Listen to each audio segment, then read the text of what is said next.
this concept of studying is reaching some new meaning for me. I think I always knew how it was supposed to be done, right? How it was supposed to be something that wasn't defined by, a certain amount of time or a certain, amount of reps. It was more something that was intuitive, something that kind of flowed, and it was extremely variable, and the only really thing that defined it was how much you learn, right? Or whether you learn something at all. I think I always knew that, but I always kind of hid behind the fact that I was doing a certain amount of hours, a certain amount of study sessions in a day, even though I wasn't necessarily learning anything in those sessions. Don't get me wrong, I was probably learning something just as a result of of my brain being forced to adapt to the volume, right? But I definitely think that adopting a more effective, efficient way of adopting a more efficient process to learning is going to be very beneficial when you're trying to study, when you're trying to learn. I kind of go through that in that video I've made today. You kind of see me make mistakes, me do the wrong thing, and I don't really stop till I've learned something. And in this case, I think it was process, right? It was process and how to approach getting nice shapes, which is something that is going to be pretty useful for this robot designing, right? This mech designing. Even though I'm still not really confident in using this process to design a whole mech, it still helps me kind of learn brush efficiency, brush economy.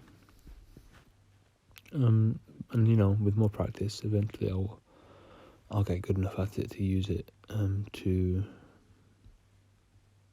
paint full robot concepts, or at least the thumbnails of them, right? Because for this set of thumbnails that I'm doing, I'm using a more safe approach. Silhouette, lines, value blocking, 3-step, 4-step process, whatever you want to call it. It's definitely more. It's definitely safer. But it does take longer, which is the downside of it, right?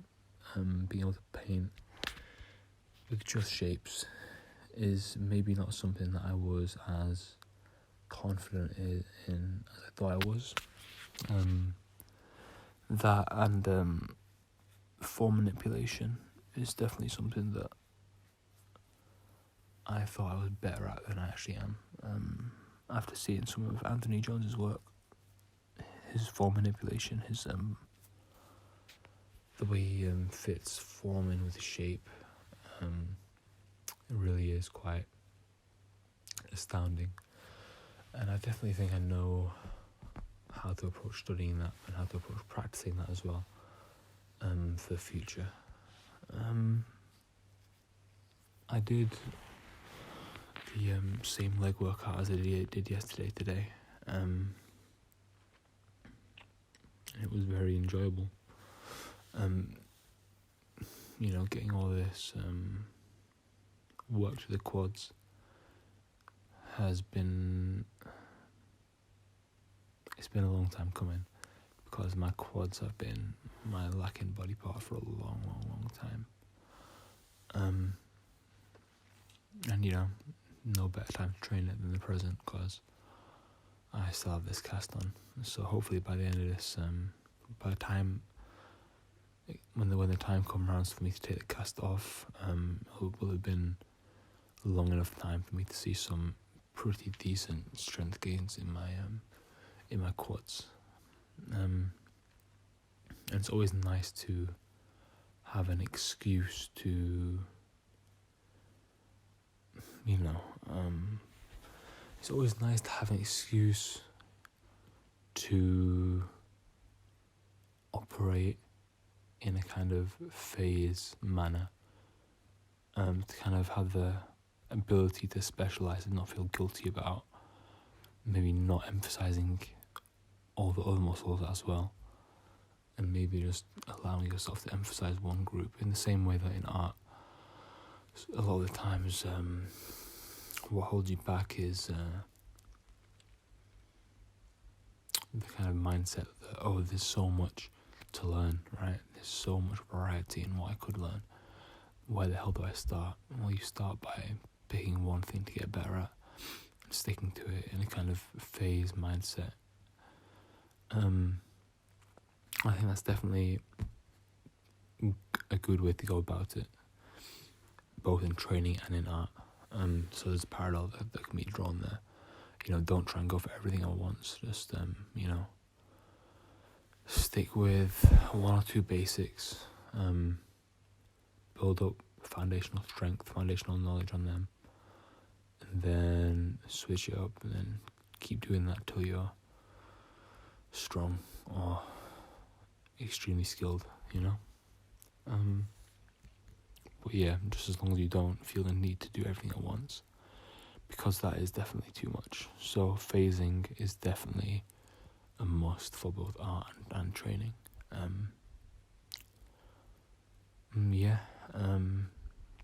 I guess one of the problems with having an everyday kind of journaling log is that you feel compelled to drop some groundbreaking information every day, but that's just not gonna.